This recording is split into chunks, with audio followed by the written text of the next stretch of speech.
Dear student, welcome to you in my YouTube channel KV physics 11। आज हम इस video में work energy and power chapter के multiple choice question डिस्कस करेंगे। ये सभी क्वेश्चंस नीट एग्जाम में पूछे गए हैं, जो कि 2016 से लगा करके 2025 यानी लास्ट ईयर तक ये क्वेश्चन इस चैप्टर से आए हैं। तो आइए समझते हैं, और आपको ये हमें बताना है कमेंट करके कि जो शुरू के ईयर में क्वेश्चंस टफ हैं या बाद में पूछे गए क्वेश्चंस टफ हैं, या जो उनका लेवल एक ही जैसा है। तो आइए शुरू करते हैं। देखिए, पहला क्वेश्चन हमारा है, a body of mass 1 kg begins to move under the action of a time dependent force. ये जो फोर्स है वो टाइम डिपेंडेंट है, न्यूटन में गिवन है। Power will be delivered by the force at time T. हमें power delivered पता करनी है, और ये जो फोर्स है वो टाइम डिपेंडेंट है। एक्सप्रेशन दिया हुआ है, F is equal to given है 2t i cap plus 3t square j cap. Force और पावर में रिलेशन मालूम है हमें। वो क्या है कि पावर इज इक्वल टू होता है फोर्स इनटू वेलोसिटी। पावर जो होता है वो फोर्स और वेलोसिटी का डॉट प्रोडक्ट होता है ना। तो हमें कम से कम जो है शुरुआत क्या करनी पड़ेगी कि पहले हम वेलोसिटी तो पता करें। तो वेलोसिटी का जो एक्सप्रेशन आएगा उसका फोर्स के साथ हम डॉट प्रोडक्ट निकाल दें तो हमें पावर पता लग जाएगी, है ना। तो पहले तो हम वेलोसिटी कैसे निकालें। देखिए, हमें मालूम है कि फोर्स को क्या लिख सकते हैं, mass into acceleration is equal to this 2t i cap plus 3t square j cap. और मास जो है यहां पर जो दिया गया है वो 1 kg गिवन है। तो 1 इंटू वेलोसिटी, जो एक्सेलरेशन को क्या लिख सकते हैं, वेलोसिटी के टर्म में dv बाई dt लिख सकते हैं, is equal to 2t i cap plus 3t square j cap. तो dv इज इक्वल टू हो जाएगा 2t i cap plus 3t square j cap into dt। अब हम इंटीग्रेट कर दें बोथ साइड तो हमें वेलोसिटी पता लग जाएगी। तो dv integration dv is equal to 2t i cap plus 3t square j cap dt। ये तो हो गया अभी LHS में। इसको इंटीग्रेट करिए, फर्स्ट टर्म 2t है तो ये हो जाएगा 2 into T square by 2 plus, और साथ में आई कैप भी रहेगा, आई कैप प्लस ये हो जाएगा 3 into T to the power 3 upon 3 into j cap. तो ये हो गया 2 से 2 कैंसिल, 3 से 3 कैंसिल। तो v की वैल्यू आ गई, वेक्टर फॉर्म में देखा जाए आ रही है, ये आ रही है टी स्क्वायर आई cap plus T cube j cap. ये वेलोसिटी आ गई। अब हमें फोर्स के साथ इसका डॉट प्रोडक्ट कर दें तो हमें पावर पता लग जाएगी, है ना। तो इसको भी हम यहां भी वेक्टर लगा सकते हैं। अब डॉट प्रोडक्ट आपको निकालना है, तो पावर इज इक्वल टू हो जाएगी एफ डॉट बी। फोर्स की वैल्यू गिवन है 2t i cap plus 3t square j cap dot T square, velocity जो आ रही है i cap plus T cube j cap. i को i से मल्टीप्लाई करेंगे मतलब डॉट प्रोडक्ट में हम, तो ये हो जाएगा 2 और t की पावर कितनी आ जाएगी 3 प्लस इससे इसको मल्टीप्लाई हो जाएगा, j को j से होगा क्योंकि j dot j is equal to क्या होता है 1, i dot i is equal to होता है 1, है ना। हाँ, i का जब j से करेंगे तो उसके बीच 90 डिग्री एंगल होगा, i डॉट j करेंगे वो तो 0 आएगा। तो इसलिए हम वही टर्म्स ले रहे हैं जो आने हैं। तो जब इससे इसको मल्टीप्लाई किया तो 3t to the power 5, 2 power और 3 पावर, इस तरह से पावर की वैल्यू ये हो गई है, और ये आंसर वाट में आ जाएगा। तो हमारा सी ऑप्शन करेक्ट हो जाता है इस तरह से। नेक्स्ट क्वेश्चन देखिए, और ये क्वेश्चन 2016 नीट का था। अब देखिए एक और क्वेश्चन है 2016 का ही, वो है ये particle of mass 10 gram moves along a circle of radius 6.4 centimetre with a constant tangential acceleration. What is the magnitude of this acceleration if the kinetic energy of the particle become equal to 8 into 10 to the power minus 4 joule after the end of second revolution after beginning of the motion? यानी वो motion के beginning से लगा करके जब second revolution 2 revolution complete हो जाते हैं तो उसकी एनर्जी में इतना चेंज आता है। तो हम यहां पर वर्क एनर्जी थ्योरम लगा सकते हैं, है ना। यहां पर जो गिवन है वो मास गिवन है, m इज इक्वल टू दिया हुआ है 10 ग्राम, इसको 1000 से डिवाइड कर दें तो केजी में कन्वर्ट हो जाएगा ये, है ना। 1/10/1000 तो ये हो जाएगा 10 to the power minus 2 kg। और जो रेडियस गिवन है वो सेंटीमीटर में गिवन है 6.4 centimetre is equal to 6.4 into 10 to the power minus 2 metre, 100 से डिवाइड कर दिया और एनर्जी तो जूल में ही दी गई है। तो work done is equal to change in kinetic energy. और काइनेटिक एनर्जी जब स्टार्ट किया होगा मोशन उस समय 0 रही होगी, बाद में इतनी हो गई काइनेटिक एनर्जी, इसका मतलब चेंज इन काइनेटिक एनर्जी यही है ना। वर्क डन क्या होता है, फोर्स इनटू डिस्प्लेसमेंट, है ना। और डिस्प्लेसमेंट कितना होगा 2 रिवोल्यूशन में, है ना। 2 पाई आर एक रिवोल्यूशन में, 2 रिवोल्यूशन में 2 पाई आर इंटू 2, ये हो गया displacement is equal to change in kinetic energy लिख लेते हैं 8 into 10 to the power minus 4। अब फोर्स को हम क्या लिख सकते हैं, मास इंटू एक्सेलरेशन, जो कि हमें टेंजेंशियल एक्सेलरेशन की बात हो रही है तो हमने 80 लिख दिया, into 4 pi r is equal to 8 into 10 to the power minus 4। अब हम 80 की वैल्यू निकालते हैं, मास की वैल्यू रख देते हैं। मास कितना दिया हुआ है 10 ग्राम है, मतलब उसको हमने चेंज किया था तो आया था 10 to the power minus 2 into 80 into 4 pi r is equal to 8 into 10 to the power minus 4। तो 80 इज इक्वल टू हो जाएगा, जो कि हमें कैलकुलेट करना है, 8 into 10 to the power minus 4 upon 10 to the power minus 2 into 2, देखिए 4 pi are है, 4 इंटू 3.14 और आर की वैल्यू दी गई है, रेडियस दी गई है ये 6.4 into 10 to the power minus 2। देखिए 10 टू द पावर माइनस 2 और 10 to the power minus 2, 10 to the power minus 4 हो गया तो ये कट गया। अब यहां पर देखिए 4 से ये कट जाएगा, 4 2 जा 8, 2 से ये कट जा रहा 3.2, तो ऊपर आया 1, नीचे आ रहा 3.14 इंटू 3.2। जब नीचे मल्टीप्लाई करेंगे तो देखिए इसको हम अप्रॉक्सीमेटली यदि 3 मान लें तो 3 4 जा 12, 3 और 3 1 जा 3 1 4 और 3 3 जा 9, यानी अप्रॉक्सीमेटली जो है समझो 10 आ गया डिनोमिनेटर में, अप्रॉक्सीमेटली 10।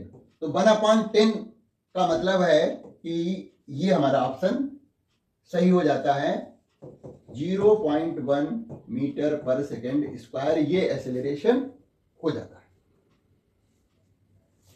नेक्स्ट क्वेश्चन, जो कि देखिए ये भी 2016 का क्वेश्चन है। अगला क्वेश्चन है 2017 का। यहां पर क्या दिया हुआ है, ये force F is equal to minus K by I cap plus X J cap, where K is positive constant, act on a particle moving in xy plane starting from origin. The particle is taken along the positive x-axis to the point a comma 0 and then parallel to y-axis to the point a comma a. The total work done by the force on this particle is, हमें work done पता करना है। Situation क्या है कि देखिएगा यहां पर एक्स वाई प्लेन में पार्टिकल मूव कर रहा है, ये वाई एक्सिस है, ये एक्स एक्सिस है, यहाँ 0 0 से स्टार्ट हुआ है। पहले वो एक्स एक्सिस के पॉजिटिव एक्स एक्सिस के अलॉन्ग मूव किया और उस कहाँ तक गया, a, 0 तक, मतलब यहाँ तक गया a, 0 तक। फिर उसके बाद वो बाई एक्सिस के पैरेलल मूव कर रहा, parallel to the y axis के पैरेलल गया और वो ए कामा ए तक गया। तो इस तरह से ये इसका डिस्प्लेसमेंट हो गया, है ना, मानिए आर। ये डिस्प्लेसमेंट इस तरह से हो जा रहा है, एक्स वाई प्लेन में मूव कर रहा है। तो हमें वर्क डन निकालना है ना, work done by this force ये गिवन है। तो work done W is equal to होता है, या कहें DW इज इक्वल टू होता है F.dr, है ना। अब यहां पर हम क्या करेंगे, dr जनरल टर्म लिखेंगे dr की जगह पर, और एक्स वाई प्लेन में मूव कर रहा है तो dr की वैल्यू ले लेंगे हम क्या, dx i cap plus dy j cap. तो इंटीग्रेशन करना पड़ेगा हमें, dw इज इक्वल टू हो जाएगा F.dr, है ना। अब वैल्यू रख देते हैं तो w हो जाएगा। यहां पर जो लिमिट लगेगी वो 0 से a तक जा रहा है, और f की वैल्यू देखिए ये दी गई है माइनस के वाई आई कैप प्लस एक्स जी कैप, और डॉट करना है dr के साथ में dx आई कैप प्लस dy जी कैप। अब डॉट प्रोडक्ट निकालिए, देखिएगा क्या आता है कि माइनस के को बाहर ले लेते हैं, और तो ये हो जाएगा माइनस के, और 0 से लगा करके ए तक जाना है, इससे इसको मल्टीप्लाई हो जाएगा डॉट प्रोडक्ट के अकॉर्डिंग। तो ये हो जाएगा बाई आई डॉट आई, 1 हो गया, बाई इंटू dx हो जाएगा, बाई इंटू dx प्लस, अब जे वाले को जैसे मल्टीप्लाई कर देंगे तो ये एक्स जे है, ये dy जे है, तो ये हो जाएगा एक्स dy। ये आ गया। ये मेरी समझ से ये समझ में आ रहा होगा क्या है ये, this is the differentiation of two variables. यहां पर जो आ रहा है by dx plus x dy, ये है डिफरेंशिएशन ऑफ टू वेरिएबल। देखिए क्या लिखा हुआ है, यानी जब हम किसी इन्हीं टू वेरिएबल को डिफरेंशिएट करते हैं with respect to any other variable, तो ये हो जाता है first into differentiation of second plus second into differentiation of first. यही तो है, यानी टू वेरिएबल का मल्टीप्लीकेशन का डिफरेंशिएशन करते हैं तो ये आ जाएगा x d y plus y d x, वही लिखा हुआ है। इसका मतलब ये हुआ माइनस के 0 टू a कामा a, ये लिखा हुआ d इंटू एक्स वाई, यानी हमने ये क्या लिखा हुआ है, एक्स वाई जो वेरिएबल हैं उनके मल्टीप्लीकेशन का डिफरेंशिएशन। और जब डिफरेंशियल वैल्यू गिवन है तो उसका हम इंटीग्रेशन करेंगे तो हमें ये फंक्शन मिल जाएगा। तो माइनस के और इसका इंटीग्रेशन आएगा एक्स वाई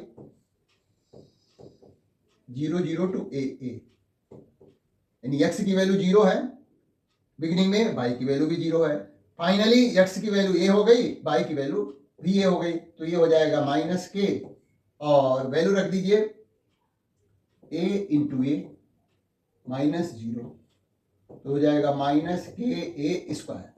इतना वर्क डन होगा, जो कि हमारा सी ऑप्शन करेक्ट हो जाता है।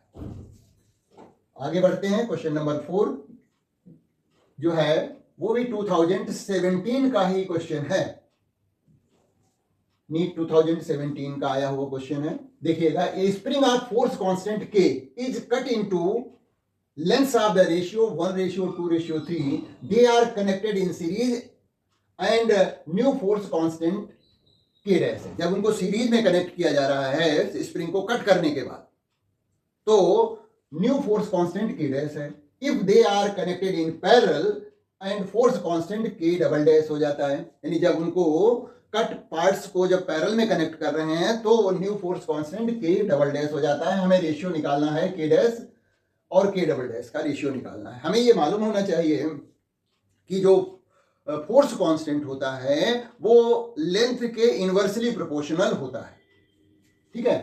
तो हम यहां पर सपोज कर लेते हैं let the length of spring is equal to x है, तो क्या हो जाएगा, F इज इक्वल टू हो जाएगा kx इसके लिए, है ना, ये कांस्टेंट है इसका, स्प्रिंग फोर्स कांस्टेंट है। अब क्या हुआ कि इसको इसके 3 पार्ट्स किए गए और पार्ट्स का रेशियो ये है ना, और फोर्स कांस्टेंट जो है inversely proportional to length of the spring होता है, तो हमें पहले उनके पार्ट्स की लेंथ पता करनी पड़ेगी। फुल लेंथ जो है वो x है, तो जो x1 हमें गिवन यहां पर है x1 ratio x2 ratio x3 is equal to 1 ratio 2 ratio 3, ये रेशियो गिवन है। तो x1 x2 x3 की वैल्यू पता करें पहले, है ना। तो x1 इज इक्वल टू हो जाएगा x into 1 upon sum of the ratio 6, तो ये हो गया x/6 पहला पार्ट हो गया। x2 इज इक्वल टू हो जाएगा x इंटू इसका रेशियो 2 है अपॉन 6, तो ये हो जाएगा x/3 जो है वो सेकंड पार्ट हो गया, और third part x3 is equal to हो जाएगा x इंटू 3 अपॉन 6, तो ये हो गया x/2, ये थर्ड पार्ट हो गया, है ना। अब हम इनके सबके स्प्रिंग कांस्टेंट या कहें फोर्स कांस्टेंट निकालें, तो k1 इज इक्वल टू क्या हो जाएगा, k1 इज इक्वल टू हो जाएगा f upon x1 is equal to f की वैल्यू क्या है, kx है, kx अपॉन x1 कितना है, x/6 है, x अपॉन 6, x कट जाएगा, 6 ऊपर चला जाएगा, तो k1 की वैल्यू किसके आ गई, 6 के इक्वल आ गई। k2 is equal to f upon x2 is equal to f की वैल्यू kx अपॉन x/3, तो ये हो गई 3k, k2 की वैल्यू 3k। इसी तरह से k3 इज इक्वल टू हो जाएगा f upon x3 is equal to kx upon x/2, तो ये हो गया x से x कट गया 2k, यानी k1 की वैल्यू 6k, k2 की वैल्यू 3k और k3 की वैल्यू जो है वो 2k आ जा रही है ना। अब हम क्या करेंगे कि इन स्प्रिंग्स को जो कट पार्ट्स हैं इनको सीरीज और पैरेलल में कनेक्ट करें, तो न्यू फोर्स कांस्टेंट हमें मिल रहे हैं, उनकी वैल्यू पता करते हैं, है ना। जब स्प्रिंग जो है सीरीज में कनेक्ट की जाएंगी तो क्या होगा, इक्विवेलेंट फोर्स कांस्टेंट क्या हो जाएगा उसकी बात करते हैं, ठीक है ना। तो in series 1 upon k dash equivalent, k dash क्या है, इक्विवेलेंट फोर्स कांस्टेंट है, वो होता है 1 upon k1 plus 1 upon k2 plus 1 upon k3 is equal to 1 upon k1 की वैल्यू 6k है, 1 अपॉन k2 की वैल्यू 3k है प्लस 1 अपॉन 2k। तो इस तरह से इसका एलसीएम आया 6k, ये हो गया 1 प्लस 2 प्लस 3, तो ये 1 upon k dash is equal to हो जा रहा है 6 अपॉन 6k, ये कट गया, तो इसका मतलब k dash is equal to क्या हो गया, k के इक्वल हो गया। अब हम स्प्रिंग को पैरेलल में कनेक्ट कर देते हैं, in parallel k double dash force constant, equivalent force constant is equal to हो जाएगा k1 plus k2 plus k3 is equal to 6k plus 3k plus 2k is equal to हो गया 11k, यानी k dash की value आई थी k के equal और k डबल डैश की वैल्यू आ गई 11k। तो रेशियो क्या आ जाएगा, जो बात पूछी गई थी रेशियो की, तो रेशियो हम निकाल देते हैं k dash upon k double dash is equal to k upon 11k, k cut गया तो हो गया 1:11, जो कि सी पार्ट हमारा सही है। आगे बढ़ते हैं, और 5th क्वेश्चन जो कि 2019 का क्वेश्चन है, 18 का हमें नहीं मिल पाया है। तो क्वेश्चन नंबर 5 देखिए, यह है ये force of F is equal to 20 plus 10y act on a particle in y direction, where F is in Newton and y is in meter. Work done by this force to move the particle from y is equal to 0 to y is equal to 1 metre. देखिए force जो है यहाँ पर variable force है, और work done by variable force यहाँ भी हमें लगाना पड़ेगा, और लिमिट दी गई है, तो work done by variable force integration method से ही लगता है ना। और यहाँ पर पार्टिकल जो है बाई एक्सिस के अलोंग मूव कर रहा है, तो उसी के अकॉर्डिंग हमें फार्मूला लिखना पड़ेगा, है ना। तो वर्क डन डी डब्ल्यू इज इक्वल टू होता है एफ डी वाई, है ना। तो इंटीग्रेट कर दीजिए एफ डी वाई, और लिमिट है यहाँ पर 0 से 1। एफ की वैल्यू रखें, ये है 20 प्लस 10y dy, और ये है 0 से 1। तो ये हो जाएगा पहले वाला 20 dy 0 to 1 plus 10y dy 0 to 1, है ना। तो इसको हम इंटीग्रेट करेंगे फर्स्ट टर्म को, तो ये हो जाएगा 20y लिमिट 0 से 1 प्लस ये हो जाएगा हमारा दूसरा वाला, देखिए 10 तो रहेगा ही रहेगा, ये हो जाएगा वाई स्क्वायर अपॉन 2 0 to 1। तो यहाँ पर लोअर लिमिट 0 है, अपर लिमिट 1 है, तो ये हो गया 20 इंटू 1 माइनस 0 प्लस ये कट जाएगा, तो ये हो जाएगा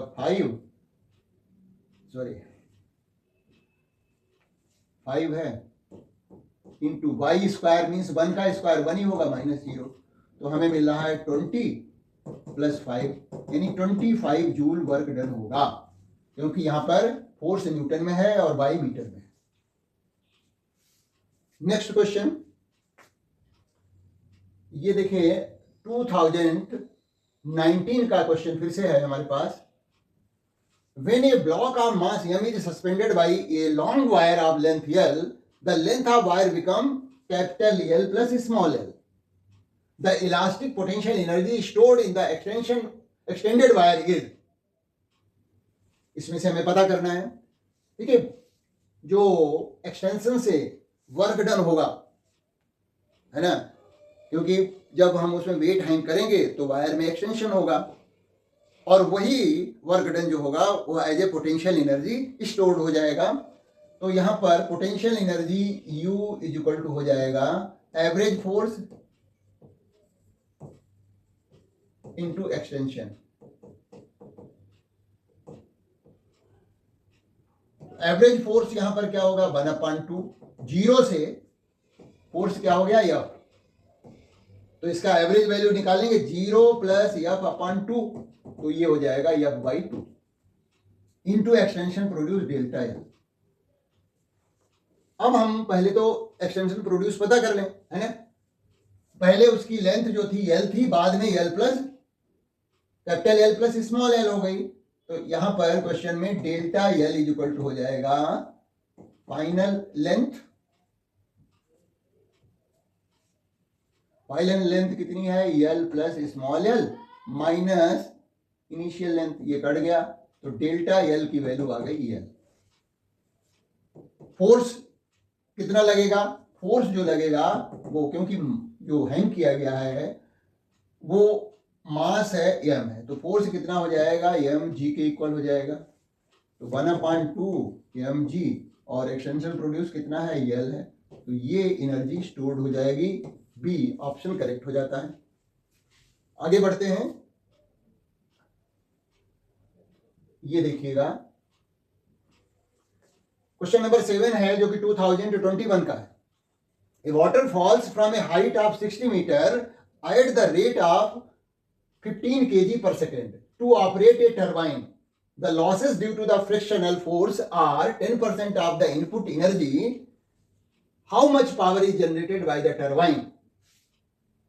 तो 10% यहां पर लॉस हो रहा है। तो इनपुट पावर पहले बात करते हैं। Power input is equal to होता है mgh, क्योंकि हाइट से गिर रही है, वाटर गिर रहा है हाइट से टरबाइन पे, तो जो जिस रेट से पोटेंशियल एनर्जी का लॉस हो रहा होगा वही इनपुट पावर होगी, है ना।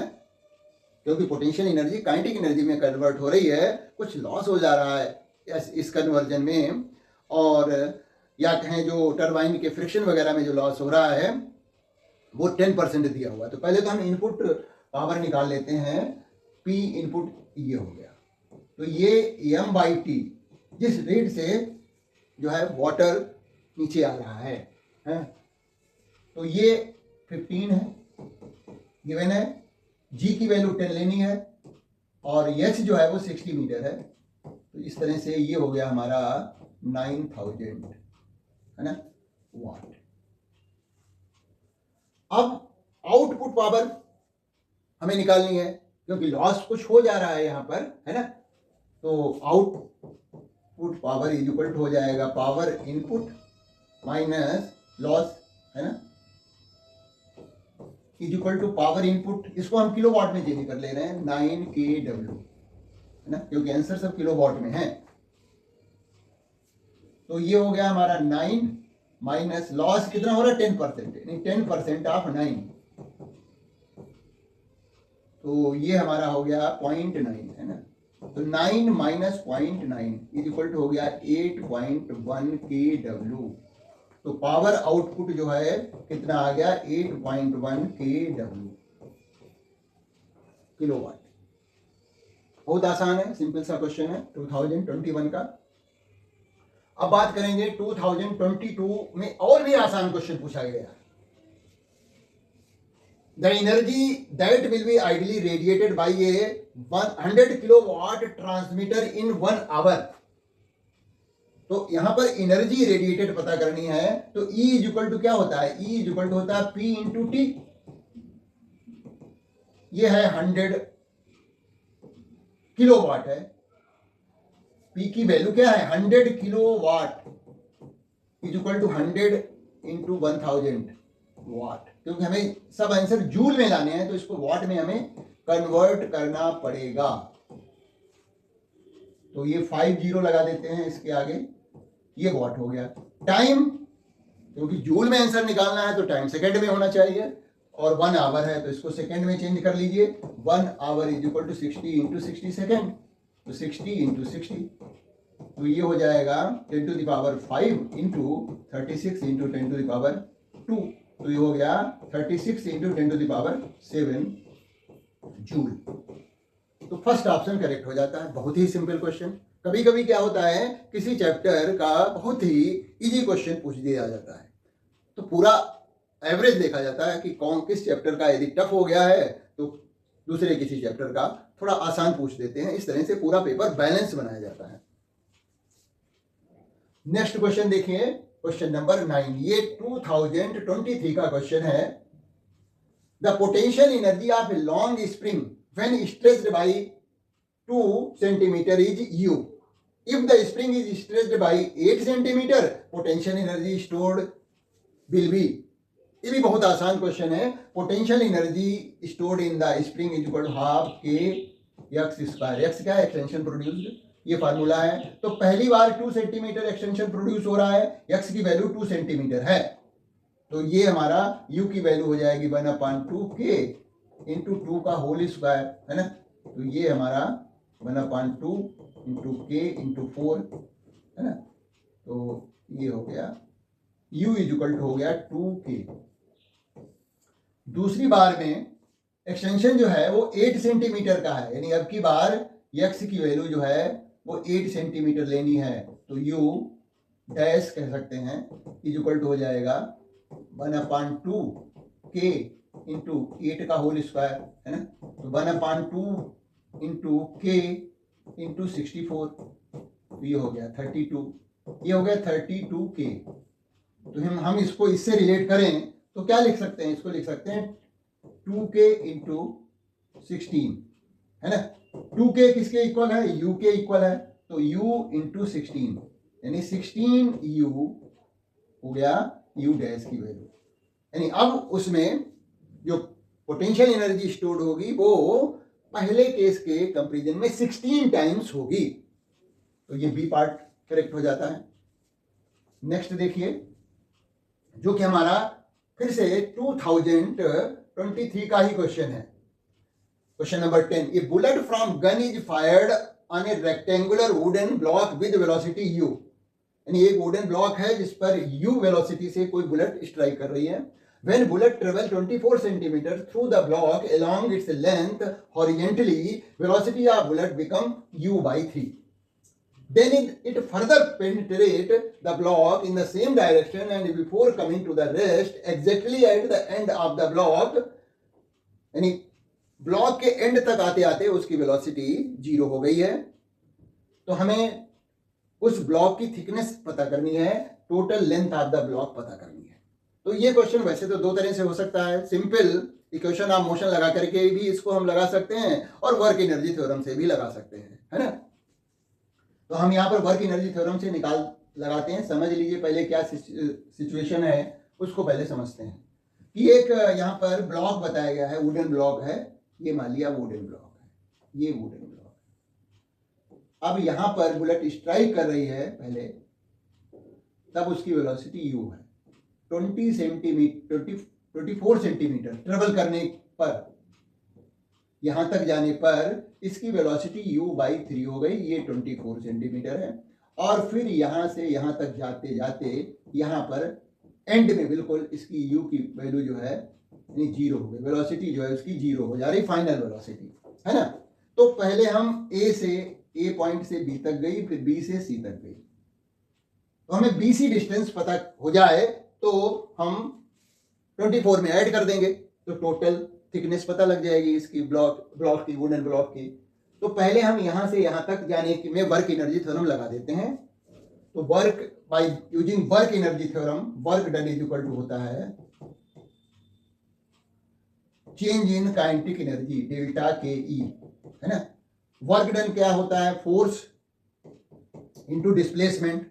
डिस्प्लेसमेंट पहली बार हम A to B के लिए लगा रहे हैं, A to B, A से B में जाने पर फोर्स इंटू डिस्प्लेसमेंट कितना है, 24 सेंटीमीटर है, is equal to change in kinetic energy.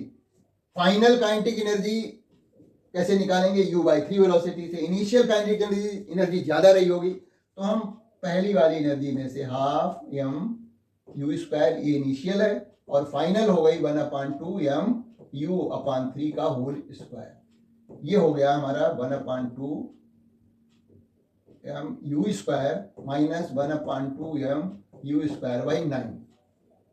तो यहां पर हम 1/2 m u स्क्वायर कॉमन ले लें तो 1 माइनस 1/9, तो ये बन जा रहा है 1/2 m u स्क्वायर इंटू 8/9। ये वैल्यू आ गई है f इंटू 24 की। तो फोर्स की वैल्यू निकाल लेते हैं। फोर्स क्योंकि जरूरत पड़ेगा, जितना फोर्स यहां से यहां लगा होगा वैसे ही जो है बी से सी जाने में लगा होगा, यानी जो अपोजिशन फोर्स लग रहा है ना। भाई जब बुलेट इसके अंदर एंटर करेगी तो बुलेट के मोशन का अपोज भी तो करेगा ये वुडन ब्लॉक, है ना। वही जो फ्रिक्शन होगा या कहें रेसिस्टेंस फोर्स जो होगा उसी की बात कर रहे हैं। तो एफ की वैल्यू निकाल लेते हैं यहाँ पर, है ना। तो एफ की वैल्यू 24 को उधर भेज देते हैं हम, क्योंकि सेंटीमीटर में ही निकालना है इसलिए हमने उसको मीटर में नहीं चेंज किया। तो एफ इज इक्वल टू हो जाएगा 1/2 m u square into 8/9 into 24। इसको कैंसिल करना चाहें तो कर सकते हैं, 8 3 जा 24। तो ये हो जाएगा 1/2 m u स्क्वायर अपॉन 27, है ना। तो ये एफ की वैल्यू हो गई। अब हम बी टू सी पार्ट के लिए लगा रहे हैं, है ना। B to C work energy theorem, है ना। फाइनल वेलोसिटी 0 हो गई है जब वो सी पॉइंट यहां पर पहुंच रही है। तो फोर्स, फिर से बात, फोर्स इंटू डिस्प्लेसमेंट पता नहीं, ये तो हमें पता करना है। बी से सी तक डिस्प्लेसमेंट मान लिया x है, f into x is equal to हो जाएगा चेंज इन काइनेटिक एनर्जी। तो यहां पर एनर्जी क्या है 1/2, बी पॉइंट पर एनर्जी क्या है, मास इंटू u बाई 3 का होल स्क्वायर। फाइनल 0 हो गई, है ना। तो हमें इसी को लिखना पड़ेगा 1/2 into m u square by 9। F की वैल्यू हमें मालूम है, एफ की वैल्यू ये निकाल दी थी हमने, यहां पर रख देते हैं। तो ये हो जाएगा 1/2 into m u square by 27 is equal to 1/2 m u square by 9। देखिएगा यहाँ पर 1/2 से 1/2 कट गया, m u स्क्वायर से m u स्क्वायर कट गया, ये x छूट गया, यहाँ पर x भी तो है, f इंटू एक्स। तो इस तरह से 27 को उधर भेज दीजिए, तो x इज इक्वल टू हो जाएगा 27/9, है ना। तो 9 3 जा 27, तो x इज इक्वल टू हो गया 3 सेंटीमीटर। ये 3 सेंटी, बी से सी तक डिस्टेंस 3 सेंटीमीटर है, तो टोटल थिकनेस कितनी हो जाएगी? 24 पहले ए से बी तक की है, बी से सी 3 सेंटीमीटर है, तो टोटल थिकनेस जो हो जाएगी 24 + 3, थिकनेस जो है 24 + 3 यानी 27 सेंटीमीटर। तो हमारा थर्ड ऑप्शन करेक्ट हो जाता है। नेक्स्ट क्वेश्चन देखते हैं, जो कि है 2024 का क्वेश्चन है। 11th question, two bodies A and B of same mass undergoes completely inelastic one dimensional collision. The body A moves with velocity v1 while body B is at rest before collision. यानी collision से पहले जो body ए थी वो इसकी velocity थी, कितनी थी? v1 वेलोसिटी, और जो बॉडी बी थी वो रेस्ट में थी, इसकी वेलोसिटी जो थी वो 0 थी, v = 0 है v। अच्छा, उसके बाद इनका परफेक्ट जो है लिखा है कंप्लीटली इनइलास्टिक कोलिजन। जो कंप्लीटली या कहें परफेक्ट इनइलास्टिक कोलिजन होता है, उसमें कोलिजन के बाद क्या होता है कि दोनों बॉडीज जिनका कोलिजन हो रहा है they combined together to form a single object. तो जब ये दोनों जुड़ गई आपस में, बॉल या ऑब्जेक्ट जो थे, the velocity of the system after collision, इसकी वेलोसिटी जो है v2 हो गई है। हमें v1 और v2 का रेशियो पता करना है। तो चाहे वो इलास्टिक कोलिजन हो चाहे इनइलास्टिक कोलिजन हो, दोनों में मोमेंटम तो कंजर्व रहता ही है। तो momentum before collision is equal to momentum after collision. तो momentum before collision, momentum before collision क्या हो जाएगा? दोनों के मास सेम है, m इंटू v1। ये फर्स्ट बॉडी का हो गया मोमेंटम। सेकेंड बॉडी रेस्ट में है तो उसकी वेलोसिटी तो 0 है, मास इज इक्वल टू, अब दोनों वेलोसिटी आपस में जुड़ जा रही हैं, m + m इंटू v2। तो ये हो जाएगा mv1 is equal to 2mv2, m से m कट गया, तो v2 जो है v1 is equal to 2v2 हो गया। रेशियो निकालना है v1 to v2, तो v1/v2, v1 की वैल्यू जो है हमारी 2v2 आ रही है, 2v2/v2, है ना। तो v2 कैंसिल हो गया, तो 2:1 आ गया आंसर। बहुत ही सिंपल क्वेश्चन है ना। लास्ट क्वेश्चन देखिए, जो कि लास्ट ईयर पूछा गया है 2025 में। The kinetic energy of the two similar cars A and B are 100 joule and 225 joule respectively. On applying the brakes, car A stops after 1000 meter and car B stops after 1500 meter. If FA and FB are the forces applied by the brakes on the car A and B respectively, then the ratio FA/FB हमें पता करना है, या कहें F/A/F B पता करना है। तो ये भी बहुत आसान क्वेश्चन है कि जो है यहाँ पे भी वर्क एनर्जी थ्योरम अप्लाई कर देंगे, है ना। तो फर्स्ट कार, है ना, फॉर फर्स्ट कार क्या हो रहा है कि work done is equal to हो जाएगा change in kinetic energy delta की, है ना। तो वर्क डन क्या होगा? Force into displacement. उसका कितना डिस्प्लेसमेंट हुआ? 1000 मीटर के बाद वो रुक रही है तो 1000 लिख दिया, is equal to change in kinetic energy. भाई जब रुक गई होगी तो उसकी काइनेटिक एनर्जी पहले 100 जूल थी, अब 0 हो गई होगी, तो चेंज इन काइनेटिक एनर्जी 100 - 0 यानी 100 हो गई। तो FA इज इक्वल टू हो गया 100/1000 यानी 1/10 FA की वैल्यू हो गई। फॉर सेकेंड कार इसी तरह से निकालेंगे हम। तो वहां पर भी work done is equal to delta k e, है ना।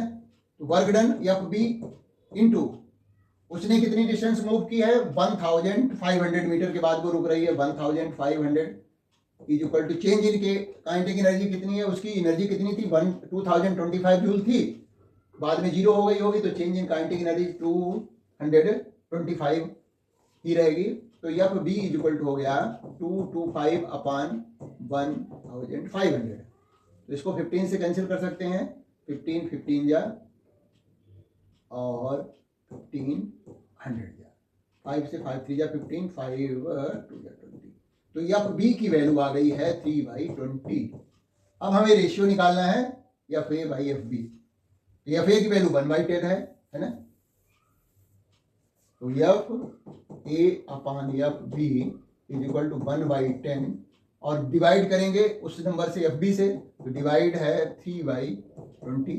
ये हो गया 1/10 इंटू 20/3। तो ये 0 कट जाएगा तो आ गया 2/3। तो सी ऑप्शन करेक्ट हो जाता है।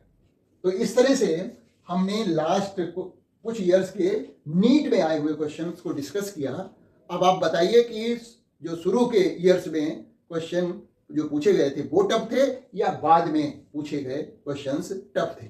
तो आइए मिलते हैं फिर एक नए वीडियो में।